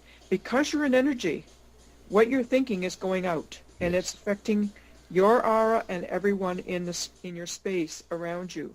So it has to be resolved. You cannot say to yourself, oh, they don't know what I'm thinking. That is absolutely not true. You are a vibration, and when what you're thinking will come across in your essence, your body language. You don't have to say a word. Mm-hmm. You know when people don't like you. Mm-hmm. You intuitively know when you're not on the same page with somebody. Yes. And on your side, that can be okay. They can be who they are and not like you, and you're okay with it. But in this case, it was something different. Yeah. This can be lived. It's absolutely magical, as long as you know who you are and you're loved. I think what you just talked about, what you just spoke about, is a perfect segue into something that I wrote as a note in our first hour. So I'm going to continue your thought with a question here, or at least with a thought that I had back then, which I'm going to bring up now. Is you're talking about something that's ongoing. I was talking more of something that it happened then, and how do I deal with it then, or how did I deal with it then? And you're talking about an ongoing problem. And what I want to bring up in this is the ongoing problems that we have with governments, corporations, and any myriad of things that we can pull up as far as just labeling things. And we can actually narrow this whole idea down to power and money, because politicians and corporations, they're looking for both. They want power and they want money. And to use that, even as you said, they are a reflection of who we are as a society, not as an individual, but as a society, as a group of people. And even using the words you were using before, it's always, we need to fight this, we need to fight this, and it's always the fight, and it's the fight, and it's the fight. And it's kind of like, I think it was Einstein that says you cannot prepare for war and expect peace, something along that line. And so can you put that into the same vein that you were just talking about in how you dealt with this person, or how you deal with this person, whether it's past or present, in an ongoing problem? In other words, can you bring a solution to not only how you're doing this with one individual, but how can we as a society do this to better our own lives and living conditions? You're not going to change the other person. Yes. You're not going to change the government. You can only change how you respond to it and how you, now again, it's about fear and it's about love. So in my case, I was afraid. I was afraid of my own reaction of and reacting in a negative way because I know what that can do. And it wasn't feeling good either. And again, you're a vibration. You're going to attract what you expect. So you expect, you're totally out of control when it has to do with the government. Or when you enter a hospital, you're like on a treadmill. You know, it's all your power is taken away from you. Mm-hmm. All you have is spirit to hang on to. Say, this is where I am at. This is what's happening. Now, spirit, you work it out. You have my best interests at heart, and I depend on that. And same with the government. Whatever is happening, you just put it in your Father's hands. Mm-hmm. Your big daddy, and you're his child. And when you have that, you build a rapport with spirit. You build that friendship, if you will, that love friendship between the two of you. And you just know when you do that, the best outcome is going to happen for you. You can't change what's happening around you. You can only change what's going on in you. And that change will attract the positive, will attract what you need.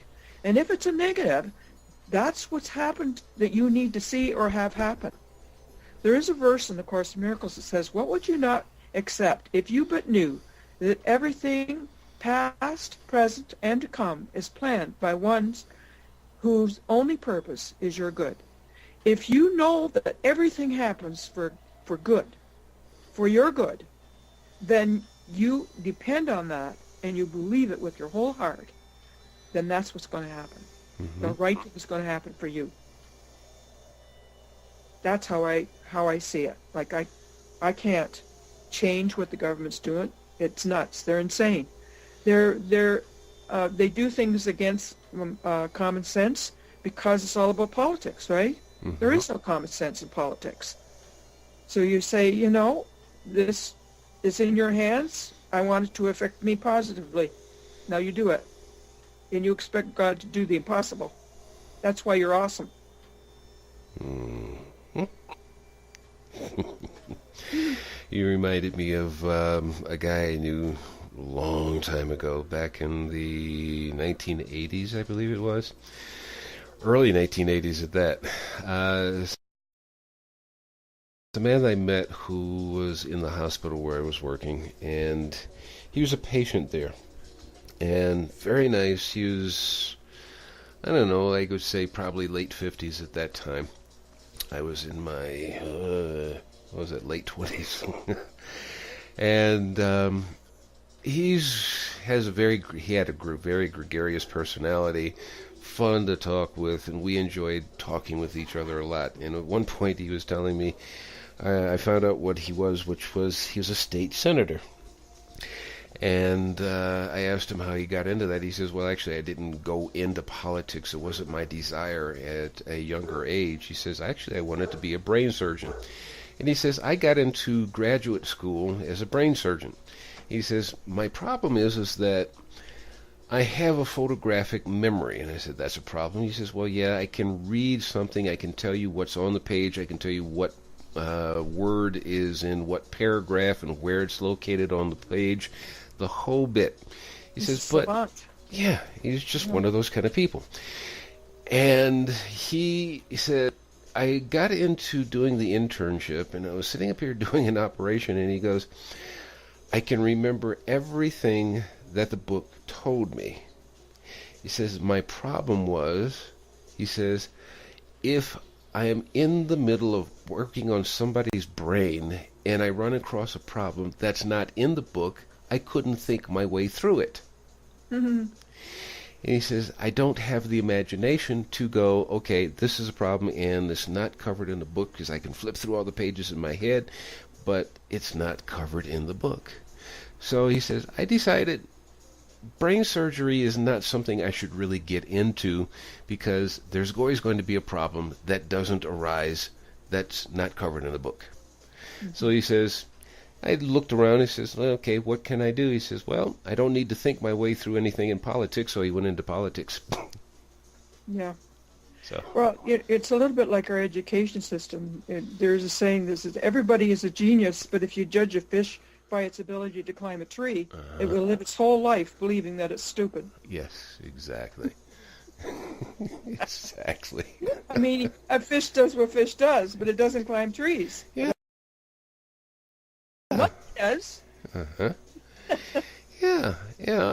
This is also, it's just kind of sidestepping, but there's one of those things that I used to do when I was counseling people was, you say you want to be a millionaire, you want to be rich, you want to be famous.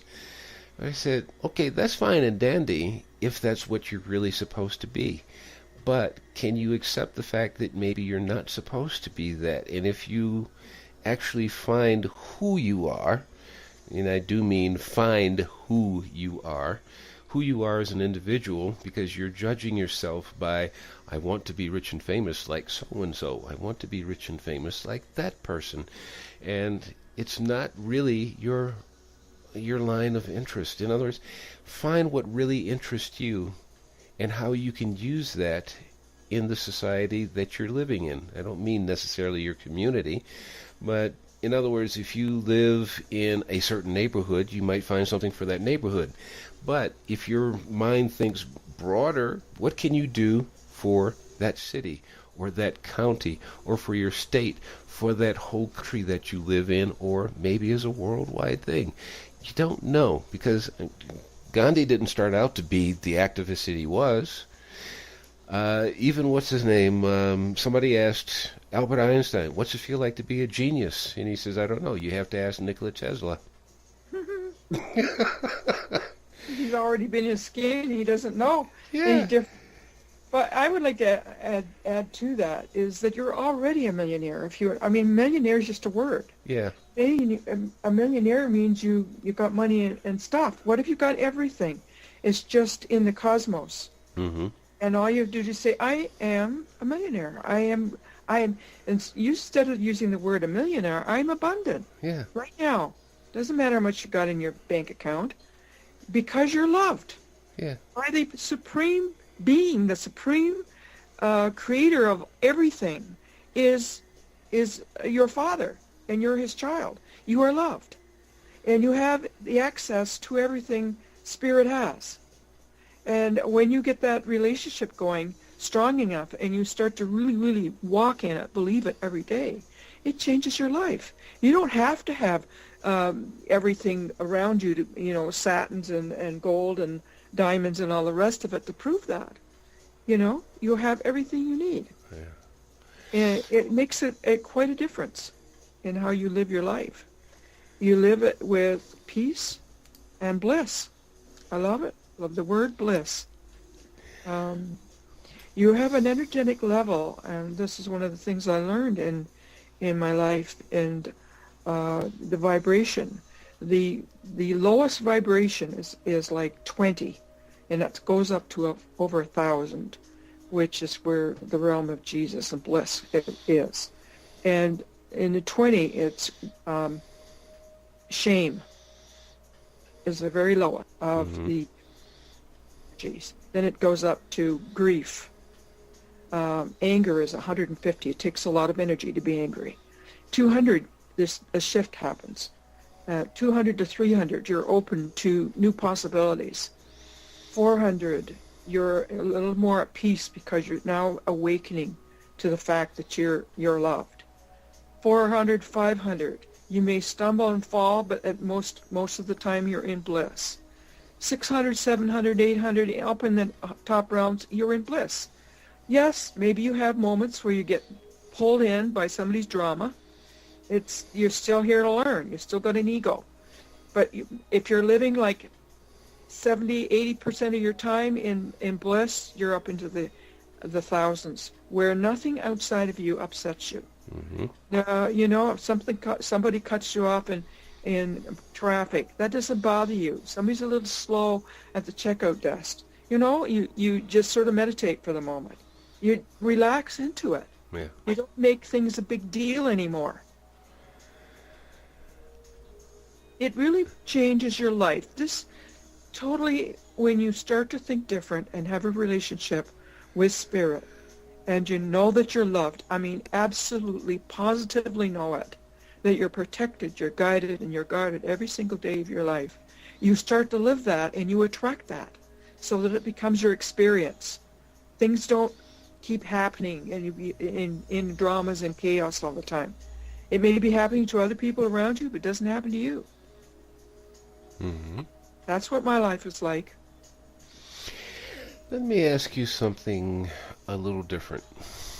Okay. There is a thought that we were talking about in the first hour, and I'm going to circle back to that with a little different twist. And this twist goes like this. We, as, well, people like you and I with big hearts, and I'm saying that with big hearts on purpose, because if you're just looking at the world and just going, this is going on and it's pissing me off and I'm angry and yeah, well, that's not big-hearted. That's just your ego and your desire to control. Then you're the one who's willing to fight. Okay, I'm not talking about fighting, but there is a thought that keeps coming into my mind, and I've had my answers, but I'm not going to share those answers with us at this moment. The thought that I have in mind is that you look at the world, and we see, as you said earlier, people are killing each other all over the world, not just in Syria, not in the Middle East or Africa or wherever right in our own city. Yeah, in your own cities, wherever. You're looking at the world and just going, man, I am really getting sick and tired of this. How do I change it? And so far we've been talking about how to bring about change in your personal life and to a certain degree in your, I will say, immediate area. Okay, maybe a little stretch, but it goes a little bit further than that. How do you see or visualize the thing that we were talking about before? Time is circular, or it comes in cycles. And understanding that, as I said, from what I got, if you want to call it that, it was channeled information, that we're in that time of where Rome was falling, way back when.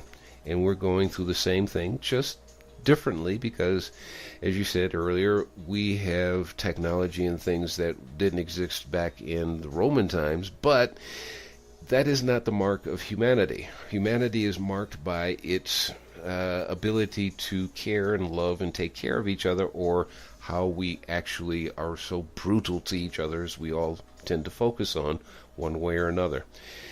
And within your levels of bliss and understanding that our Creator has His own plans, and how do we fit into that with what is going on, and how we actually make a better life, not only for ourselves, but those who, well, let's not say just around us, because we already talked about how energy can be sent anywhere on our planet or even outside of it. It comes from knowing that it's mass consciousness, okay? The shift that's happening is mass consciousness. And when I was younger, one of the mass consciousnesses, you had no choice. Life just lived you. Mm-hmm. We didn't realize that we had any power at all. We lived our life, and rather it lived us. Things happened. And that's, people kept saying, well, things happen. That's just the way it is. Yeah. Well, that isn't just the way it is. You're a vibration. You attract it. It's a law. Now they know about the law of attraction. For the first time, we know we do have choice. We know we're the vibration that's causing all the problems. It's not our neighbor. It's us. And we are our neighbor. And when we start to get the love message for ourselves, just like when we learned about different things in life, it becomes the mass consciousness. Like, for instance, we did not know anything about the computers just a few years ago, very short years ago. Mm-hmm. We didn't know things about, like, chlorophyll. I remember when that word first came out, we didn't even know what it was. Yeah. And now it's like ludicrous to even mention it because we all know what it is. It's the new words in our system right now. It becomes a part of our consciousness. We didn't even know what texting was. I mean, now everybody's texting each other. Yep. They've got to have laws about it. We never had to have that before because it was never in the world. It becomes a mass consciousness. What if mass consciousness becomes you love yourself? Love yourself and love each other because we're all one. If you do something to another person, you're actually doing it to yourself. What if that was the mass consciousness? That would make a difference. It wouldn't be a repeat of history because there is a new consciousness, a new understanding today that you have a will and you have a choice where we never knew we had a choice before. And not all due respect to religions, but they've put a lot of fear on us, a fear about sin and being bad and being good and all the rest of it. You're a child. You're learning. You're doing the best you know how. Certainly there's people who are killing people, but you can't kill people. People don't die. They go from one dimension to another. Try as you will, you can take your own life. You're going to have to come back and do it over again. That's all. You know? Indeed. Really, it comes down to what the mass consciousness is thinking. So, I mean, if you keep feeding the world all the TV shows that they're watching of terror and killing and bloodshed and all the rest of it, it becomes a part of the mass consciousness. But then sometimes they do go overboard, and it gets to be so many people that say there's got to be a better thing that they turn the TV off and they start watching something else, you know, or a movie that's family oriented, you know. And like right now, the mass consciousness I sense is getting your diet corrected, getting away from the GMOs and the stuff that they're putting in their food to save it, give it a longer shelf life. They're getting into natural foods from nature. That's what I'm feeling, where the mass consciousness is going. Get the body feeling good. Mm-hmm. So the spirit that's living in the vessel can operate and not be deteriorating. Yeah, I've met a few people in my lifetime. One who several years ago used to say, I will eat any food that you put in front of me. In other words, if it was considered food, he would eat it. He didn't care. Yeah. Now he seems to be going more for the healthy foods. And, well, there's a lot of things that I'm noticing about other people as well as myself. I'm not judging other people, but just observations from people, GMOs and how to live better. Not too many people seem to be getting on to what you and I have been talking about for the last almost 2 hours. But at least not openly. And I think it's probably not openly because, as we've said many times throughout this interview so far, is that people probably still, well, I know people do. People have this thing about, oh, you're talking about this stuff. Oh, you're a little bit of Looney Tune, aren't you? Or you're very different, or you're strange. And I tell you something straightforward, folks. I like being, if this is what you call strange, I love being strange. Well, I just simply say to them, how's your life working for you? Yeah. You know, I can only go by my own self, and my life's pretty blissful, pretty peaceful, and it doesn't mean I've got things that are perfect going on around me. It's the way I think. Yeah. You know, I mean, life is going to go from point A to point B. It's how you live in between. The dash between when you were born and when you die is the important part, right? Yeah. So, you know, how I eat, and it's not saying that what they're doing in with the GMOs and all that, I never judged it as being bad. I just judged it or observed the fact that people are getting on board with getting healthier because of the GMOs. Mm-hmm. So is it a bad thing or is it a good thing? No, it's neither. It's neither. Yeah. It's just an awakening. The more things you're awakened to in your government, in your educational system, in your health system, is not a bad thing. It's awakening people. The unraveling is waking you up. Indeed. Now, Pat, before we close the show, we've still got about 10 minutes to go. Wow. So, wow, Where's she time says. go? I think it's a little bit more than 10, but anyway, let me ask you something, because it just popped into my mind, and what I'm getting at here, folks, is Pat and I have been friends for quite some time. It seems almost like a lifetime just because we just hit it off so quick and easy, and we've got so much in common. You mentioned earlier that you were in a fundamentalist religion, fundamentalist being Christian, for 25 years, I believe you said. Yeah. And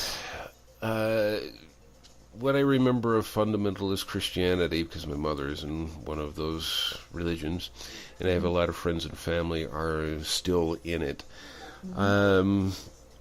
Fundamentalism, for those of you who may not know, is basically, the way I'm going to put it, is that it's really based on conformity.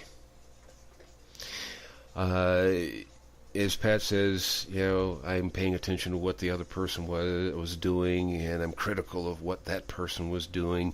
And if you're one of those who's a proselytizing fundamentalist, you're always telling somebody else what they should do, how they should live their life, what they should believe in, what they shouldn't do, etc., etc., etc. Now, since you left that, and I don't know how long ago it was, and right now it's not really that important, but first of all, just as a yes or no answer, do you still have any contacts with people that you knew back then?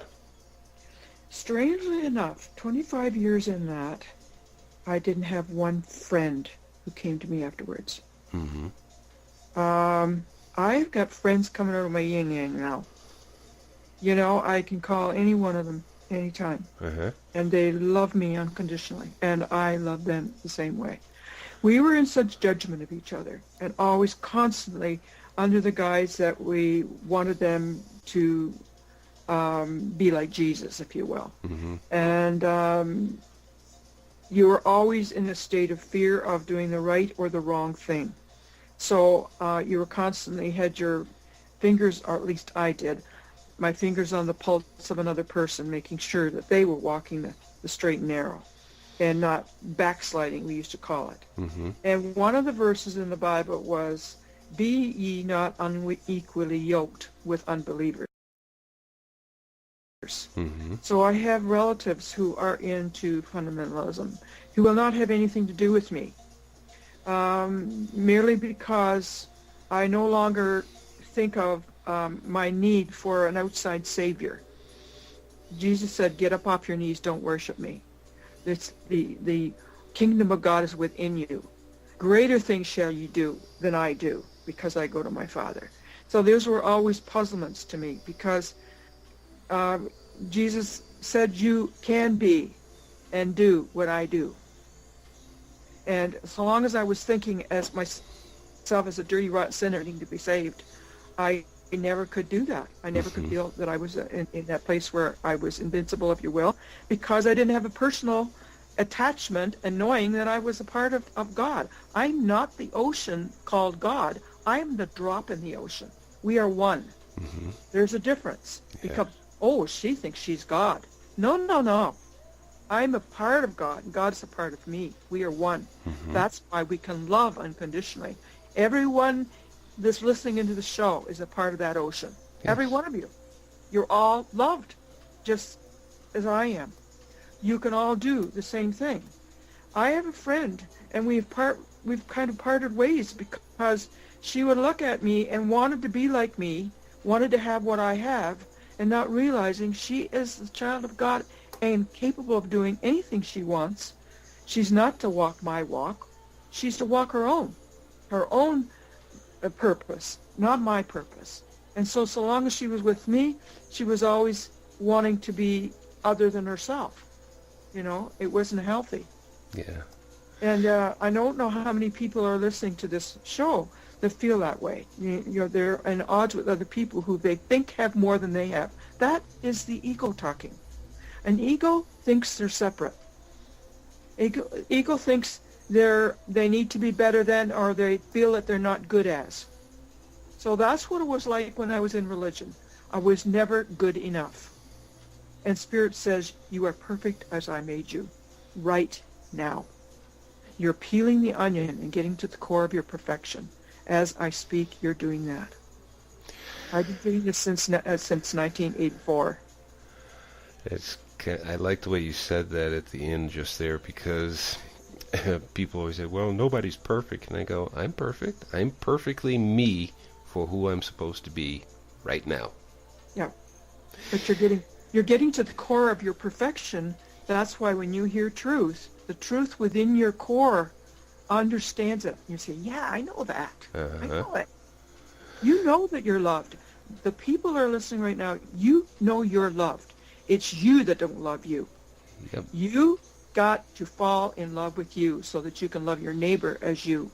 Yeah, and you can't give what you don't have. Yeah, and then once we all get that, can you see how that would change the world? Oh, yeah. Yeah, one person at a time. Now, one thing I do want to bring up as a closing thought, and there's no need to rush through it. We have the time for it. But one of the things that I want you to address here is this. When you left, and as you said, people looked at you, and using my own wording here, she's strange, she believes this, and we don't understand. I'm saying that because I asked a guy that I grew up with a long time ago, I said, why do people that we grew up with, why do they look at me so seriously? It's not that they don't like you, they just don't understand how you live your life and what you believe and how you translate that into your life. And that's where I started coming up with, I am crazy, but I am not stupid. Crazy for me just means I can have fun while everybody else is going, what the heck is he doing? Well, I like to live my life like, and too bad this person wants to be like me, don't think that they can be. But I like the fact that they want what I have, which is peace. Uh-huh. Because until you want peace, you're not going to even look for it or even ask for it. Yeah. And if you want to know where you get it from Spirit. That's where I get mine. Yeah. And something else I did, it was actually just this year. I sent out a letter to a few people, family and friends, just telling them in very short terms, because it ended up being a 4-page letter. I did only Knowing you it would be. Yeah, I did get long-winded on it. But actually, I just spelled it out for them because there's some people that they can't understand the simple thoughts.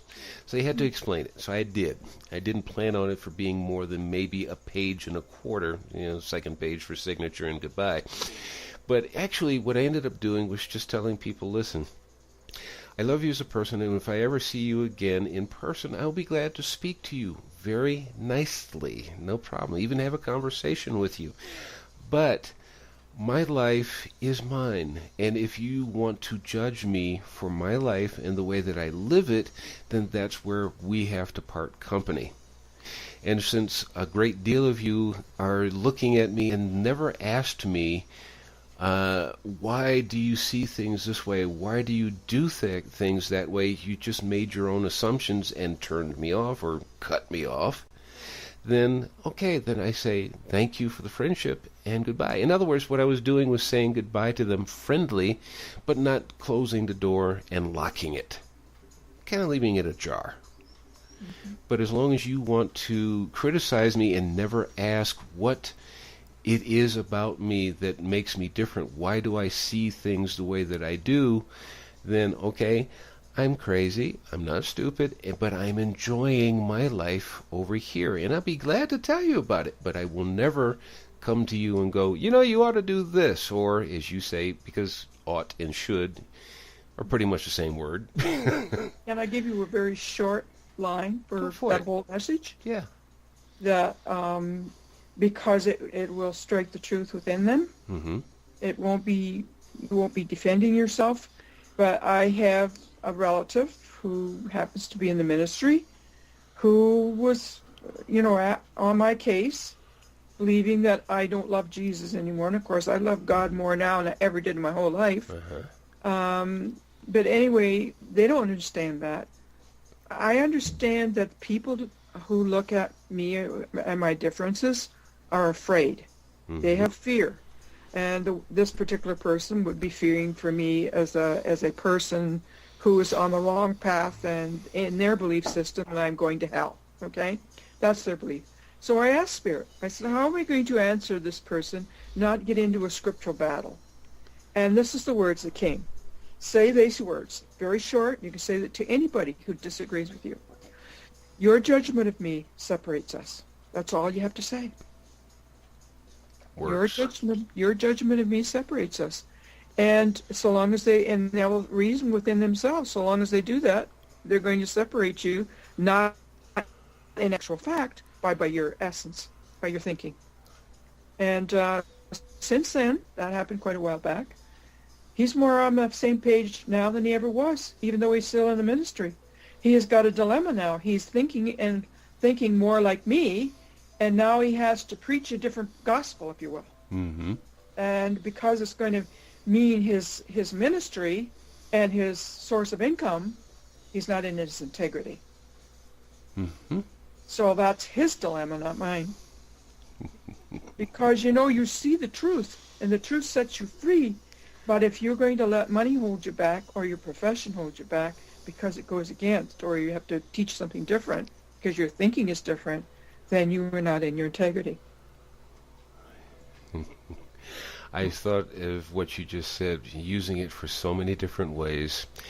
Even for those who get stopped by an irate police officer and he's yelling and screaming at them, first of all, you never yell and scream back at a police officer because he thinks he has a gun. Well, he knows he has a gun. He knows you know he has a gun, and you're going to yell at him? Oh, he's already just kind of like, oh, you're really stupid, aren't you? No, talk to them calmly. And I like the way you said that. How did you put that? Your judgment of me separates us. Yeah. I would love to see a police officer. I don't want to say that for myself because I don't want to have a confrontation with a police officer. But immediately people will say, what do you say in such and such a situation? What do you do in this situation? Well, no, I've got something else I'm going to run by you. And and they'll give me their big scenario, their big story. And I said, look, every situation is different. All you need to do is ask. You have a great friend who knows the answer to every single thing. Your problems are solved. You just ask. In a minute, like I'm in a group, and I never know how to answer anything. I say, Spirit, I don't know how to answer this. Same as when I'm talking to you. I didn't know what we were going to be talking about tonight. Mm-hmm.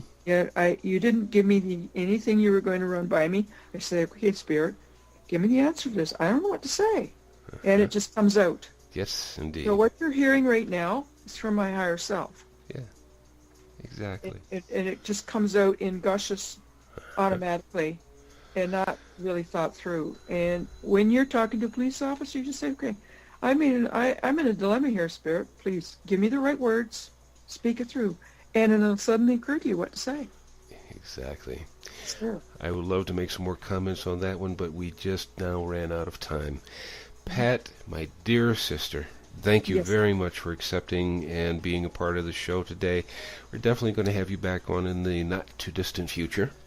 Okay. And next time you can pick the subject. No, I like it when you do that. Okay, fine. That's fine. cool. Yeah. And thank you so much for sharing your wisdom, your knowledge, and your experience, in case I didn't say that before. Anyway, thank you for being here. And once again, and I definitely want you to say your book again, because I like the way you say it. But our first book is Love's Voice Changes You. And Hello, Awesome. there you book go. 2. Also, you have a website. Why don't you give us that website address? patspatters.com. www.patspatters.com. Alrighty. And everyone, thank you for being part of our show today. And we'll see you again next week.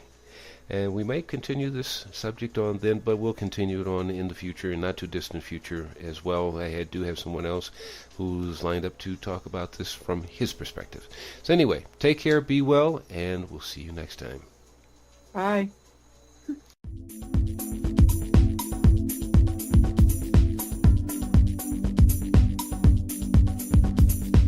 Thank you for being a part of our listening audience. Stay informed of what's happening at K-Wave 6 Radio at www.kwave6radio.tk. That's www.kwave6radio.tk. All the best for you and yours.